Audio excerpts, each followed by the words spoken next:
Hey guys, and welcome back to another YouTube video. In this video I'll be going through the transfer targets for round 22 we're up to now, I believe. Yes, round 22. Going through how a lot of things have changed in the 24 hours before I guess you could say almost 48 hours since the last video that I actually recorded, and even in the last like 12 to 18 hours in the time that I've responded to a lot of you guys' comments. People have, we've had a retirement that didn't really matter too much. We've had Zeeble not playing round 24, which pretty much puts him off the list of gettable names. So if I did comment saying that, I hope I'll get back to them and say that that is the case, but you guys need to watch out for that. And then obviously Nick DAICOS being out for 6 weeks has meant that there's a little bit of a reshuffle in the defense needed. But let's just get to the actual main part of the video. So before we do, remember to like and subscribe, turn the notification bell on so you know when I upload, and let's get into the video. So as you can see here, you have my team set up. Obviously what I've decided to go with is Nick Newman. I believe he's the most, well, other than Sicily, because a lot of people didn't have Sicily here, as the most traded in, I guess, premium defender. A lot of people decided to go with Zeeble, but because of that, him deciding to only play 2 games and then retire after round 23 and not play round 24, I think you can't go for that option now, and I think you do have to fade out of Zeeble. And not go for him. So I think Sicily and Newman, if you don't have Sicily, I would be going for him over Newman, even though Sicily does have, he has the juicy matchup in Western Bulldogs against Melbourne. When he played last time, he put up 100, so that's fine. And I think he could do similar there. And then he plays Freo, and when he played Freo, he put up a 70, did get tagged a little bit. I wonder if they will tag him again. I think they will probably put a forward tag on him, but I don't think it'll have as much influence as we've seen him break tags before and still go and score well. He broke I'm pretty sure he had a tag against North he had a tag against North that was even harder than the Freo tag, and he still got up to 65 after having a horrific first half. So I think he's finding ways to get through the tag. And he should do fine. Nick Newman, I don't think will get the tag in any of his last games. Plays Melbourne, and against Melbourne he didn't play last time. Against the Suns he played for a 95, and then against the Giants he played for a 116. So I think he could easily go, and with the run that he's on, he could easily average 110 for the rest of the year in these last 3 games. And I think that's going to be a top 6 defender in itself, and I don't think there's many other good defenders that I can see here that have a really high, floor that Newman does. If we look at last 3, you got Bailey Dale, who I think is just inconsistent. You could go for him. I think that is also an option, and I've looked at this, but I think I'd rather go with Newman just because Newman's got his last 5. His lowest is a 93. And if you look here, outside of this injury game, his lowest is a 61. Whereas if you look at Dale, his lowest is a 46 here, a 54, a 62, a 52 here as well, 60 here, whereas Newman doesn't have that. He has another 10, 15 points as a ceiling. And also he just has better overall stats by about 7, 8 points. So you might as well pay up the extra 50 or 60 grand to get Nick Newman over Bailey Dale. I could understand Whitfield as that D6. I just think he has a massive tag risk. Port will tag him. Don't know if Essendon will, and I think Carlton will tag him if Ed Kerno plays, and Ed Kerno is in and around the team. So I would be wary of that. Will Day is another guy that you could definitely go for in replacement of Nick DAICOS. Similar sort of output to Nick Newman in that he has a really high floor. Like his lowest for the year is a 70, I believe, and after that it goes up to a 77, 79. So we're talking he's always going to get you basically 80 points. And doesn't have that 150, 160 ceiling that Nick Newman does have. And with Sicily back in defense, I think he lowers a little bit, But against Western Bulldogs, Melbourne and Freo, if we look back at what he's done previously, Western Bulldogs he turned up, Melbourne he went 77, and then Freo he went 85. So could we see him repeat that sort of run of, 92, 170? Could he repeat the dose of going almost a 90 average through those 3 games? I don't think he will. I think he'll sit around that.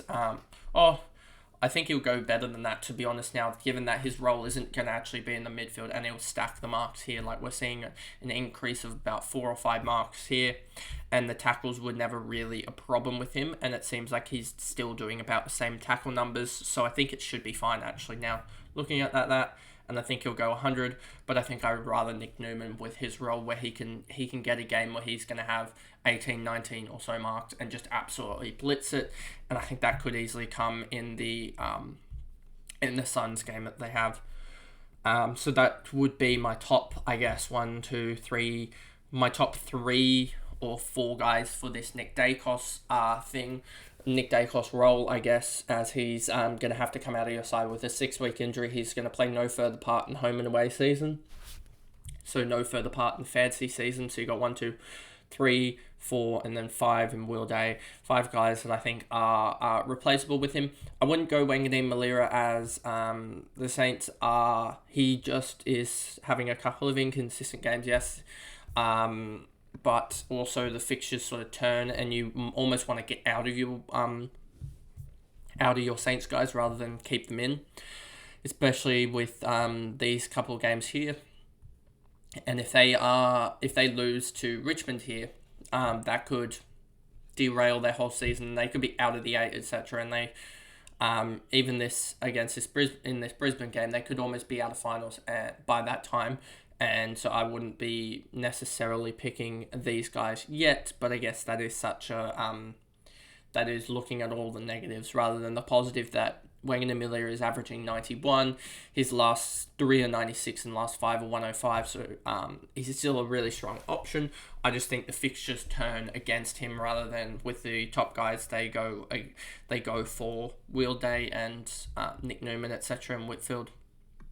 As we look at, say, Whitfield, he has a lot better last 2 games rather than the likes of Wanganeen Malira. And then there's no one else here really that I'm liking at all. Liam Duggan has put up strong floor numbers, but he doesn't really have that high ceiling anymore, I don't think, as he sort of is back to playing that weird role, and he's not really in the midfield, I don't think. But he does have, against Freo, he does have an alright run, but I just don't think he is the option at the moment. I think there are guys that are going to go about 10 higher than him, so I wouldn't be picking him. Then we move on to, I think most people have the midfielders set for this run, I guess. Actually, Mason Wood started to turn out to some good results, but the fixtures turned, so I wouldn't be going for Mason Wood as your best midfielder. Rory Laird, he's doing all right, but I mean, I'm just going to wait for Rory Laird until this round 24 game, I think, and then try and flip Crouch or Steele for him, as I think that'll be the best option, as that'll get me the most points against the West Coast side, and then I could look at getting a Gold Coast like a Tuke Miller or something like that in for Windhager. If I can do that, yes, I can, because I can flip Windhager to a defender. I mean, I can flip Windhager to utility and get him in that way, and that way I can use Sam Banks' money, I think, to get up to Tuke Miller. If we look at Miller here, 800,000, and I think once we get, if Tuke Miller plays the Swans, I'm going to probably target him next week against Carlton and North Melbourne as that guy off the bench. As if we look here, they play early on, so if I can get a emergency in there, and then I also have the likes of potentially getting do I have another midfielder that is an emergency? Don't think so, or an out, so I don't think so. So That isn't Yuland, so that sort of sucks a little bit, but I can always actually just emergency someone like someone in the Brisbane game or something, or I can always just get in a guy that is already going to be a blank from the likes of who plays from like Port or something like that, because they have two of the later games in the last two rounds, so I could do something like that to get to be able to play Miller as that 23rd premium, and then always look to trade as I was saying, with getting either Steele or Crouch to lead in round 24, I think is a plan. Oliver coming back, we'd have to look at him, but I think he's just going to be a guy that I just miss out on because he's coming back. He's probably going to score poorly here. Then he has the Hawks and the Swans, so you could look at potentially getting him in. Does he play early, or are they the middle or late of the round? So he's actually late on in the round, on both in that round and in this round as well. So round 24, these I don't think have been set, to be honest, perfectly. I think they will get updated because they're all just at the Friday 12. So we'll have to look out for that, and I'll have to double check with that, as I know that they've announced the fixtures. They just haven't updated them in round 24. But I know that Oliver plays Sydney at 3:20 on the Sunday, so he will be playing the late 2 rounds. Maybe they might have set them up as in... no, they haven't, because I don't think West Coast Adelaide is the last game of the round. I'm pretty sure it is. Carlton GWS, I'm pretty sure, is the last game of the round. But I'll have to check with what Tuke Miller is as well, because that could be crucial in trying to go for Tuke Miller from Windy, because I think that is the play to go for. I might not even still be able to get Oliver, but we'll have to wait and see. And injuries could easily prop up, but I wouldn't be targeting him at the moment. I'd wait and see what his output is first game back and see how that reflects, because he could easily go 80 or 90 or something like that. Treloar, let's see, the fixtures are still pretty good for him for the next 2 weeks. You just got to be careful about that hamstring, and even against Geelong, what did he do? 130 against Geelong, so I think he's fine. I think he is definitely a buy. And I think he could easily average 110, 112 for the last 3 games here. And he could easily go up, actually having 3 good games and average 125 or something like that. But I think 110, 112 is a pretty rough estimate of what he's going to do in these 3, as they are his best fixtures for the rest of the way. I mean, he did score 92 against Hawthorn. And against West Coast, have they played yet? I don't think they have. So, yeah, I just think he's going to do well there. Sarong, I think, is a good buy as well. Like, he did 125 last week, has West Coast, Port, and Hawthorn has 3 good games. So I would be potentially targeting him over a lot of these other guys, because he's got West Coast, and in the early season game against West Coast, he went 127, and I think he could do something similar like that. But we've also been seeing him get 3 or 4, another couple of marks compared to early on in the season. It looks like most of his are around 4, 5. Well, not really, I guess, but a little bit up from early on in the season. And that helps a little bit, getting an extra couple of marks. His tackles have dropped a little bit, but he's also getting the disposals still. So I think he still can go 120, 125 here. Butters, I'm likely to fade Butters just in case of the bug that's going around in the Port Adelaide camp, and just in case he gets it, I want to limit my Port Adelaide players, because I don't want to have a couple of forced trade-outs just because of a bug or a virus or whatever, because I think Jackson can do a similar output, even though he's got Bailey Williams in the ruck against him. I think he's got the 2 easy ruck games, and then if Reeves goes down, that turns this game into an absolute easy game for Jackson to do well as well. So I think that will be good for him. So I think he is the number 1 forward target. As we look down here now, we change this to rucks. Gawn is probably going down a little bit, and probably out of the top 3 rucks now that Grundy's coming back in, because Petty's out, so I wouldn't be going for Gawn at all. I wouldn't be making that trade. I think you got to stick with English and Marshall, or get to English and Marshall this week. Then you've got in the forward line, basically you have these 5 are pretty much set, and then it's finding that F6, and it's basically between Jackson, Butters, and Flanders that I can see as an F6. You could potentially maybe even go Kerno, but I mean he did just put up a 1-goal effort, and 1-goal efforts can easily turn out to be 50s or 60s. But we'll wait and see on that one, I guess, what he puts up against Melbourne. But I think the safest bets are between Jackson and also Butters, and you'll see those numbers will be relatively high between people, and then some people around 10% will go Flanders, I believe. Yeah, so that's roughly 60% of the people are going between those 3, and pretty much everyone else has a dead team at this rate. So if I actually change this to team selected by, or you could actually go Sheasel as well, but I think there is a tag risk with Sheasel. If I go to Essendon, I don't think they'll tag. I don't know if Richmond will tag as well, and will Suns tag. We could see on that front, but Sheasel, I think, just has the capability of just not being involved in games. If we look here at this Geelong game, he probably copped a tag here as well. If he goes into the midfield, he will get a tag, I think. But we'll have to wait and see in that one. Who would Essendon even tag him with? I don't know. Richmond, could they potentially put like a Noah Cumberland to him? You'll have to wait and see. But I think they will do something about Sheasel, because they can just easily stop that flow out from the back, as well as the fact that I think Sheasel actually in round 24 could be interesting without Zeeble, without Hall against the Suns. That could be interesting as well. So that could be a look in if you needed another guy in round 24. That could actually be a look in, but we'll have to wait and see on that one. And so none of these guys are really premiums outside of Butters and Sheasel.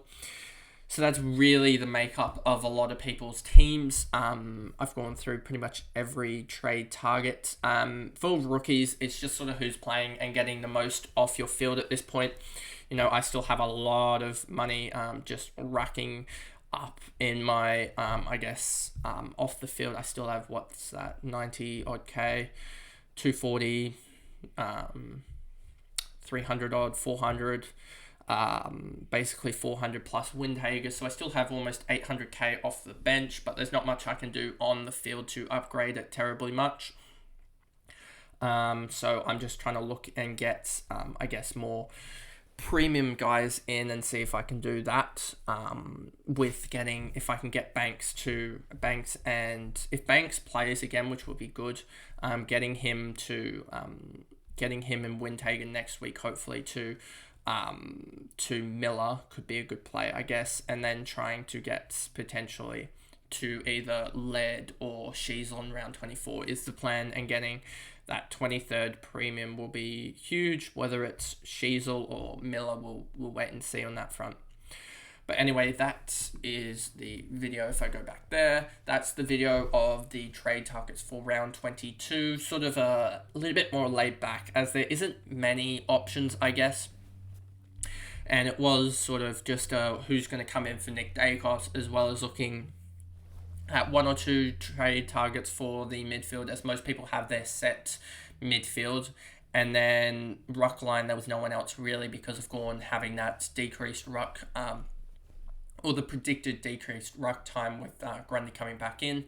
And then in the forward line, it's basically between Jackson, Sheasel, and also Butters for that F6. And whoever picks that F6 role could easily... Well, I mean, it could be negated, like they only gained 5 or 10 points across these last 3 weeks, or they could absolutely have a good 3 weeks and gain somewhere potentially close to 100 points if someone goes absolutely nuts.